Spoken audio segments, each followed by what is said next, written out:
రావాల్సిందిగా కోరుతున్నాము. మీడియా సిబ్బంది కొంచెం సైడ్గా నిలబడితే వచ్చే ప్రముఖులు కూడా సాఫీగా ఉంటుంది. దయచేసి ఒక సైడ్కి నిలబడవలసిందిగా కోరుతున్నాము.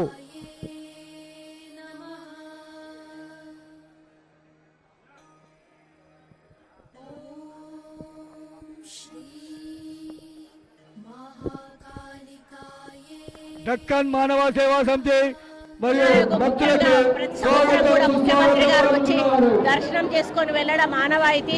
మరి వారు కొద్దిసేపట్లో రాబోతా ఉన్నారు. ముఖ్యంగా ఈ ఉజ్జయిని మహంకాళి అమ్మవారికి బోనాలు సమర్పించడం ఎందుకు జరుగుతుందంటే, మహారాష్ట్రలో ఉన్నటువంటి ఉజ్జయిని అనే ప్రాంతంలో ఈ యొక్క అమ్మవారు ఉన్నారు. అయితే అప్పుడు ఇక్కడ ఉన్నటువంటి సైనికులకు కలరా వ్యాధి సోకి వాళ్ళు మరి ఆరోగ్యం బాగాలేక చనిపోతున్న సందర్భంలో వాళ్ళందరూ కూడా అక్కడ మహారాష్ట్రలో ఉన్నటువంటి ఉజ్జయిని అమ్మవారికి మొక్కుకొని, మీరు మాకు ఈ వ్యాధి తగ్గించి మమ్మల్ని ఆరోగ్యవంతులుగా ఉంచితే మేము ఇక్కడ మిమ్మల్ని ప్రతిష్ఠించుకొని మేము ఈ బోనాల పండుగ సమర్పిస్తాము అని చెప్పి వారు మొక్కడం జరిగింది.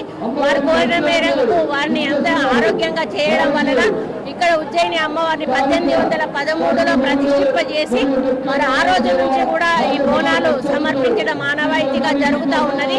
మరి ఇక్కడ ఈ బోనాలకు వచ్చిన ప్రతి భక్తులు కూడా వారి కోరికలు కోరుకొని మరి బోనం సమర్పించుకొని మళ్ళీ వచ్చే సంవత్సరం వరకు కూడా మమ్మల్ని అందరినీ కూడా ఆరోగ్యంగా మరి ఆనందంగా ఉండాలి, మా పిల్లలు సుఖశాంతులతో ఉండాలి, అదేవిధంగా రాష్ట్రం బాగుండాలి, రైతులు బాగుండాలి, వర్షాలు రావాలి, ఎటువంటి జబ్బులు కూడా మాకు దరికి చేరకూడదు, అందరం కూడా సంతోషంగా ఉండాలని ఒప్పుకొని వెళ్ళడం జరుగుతుంది.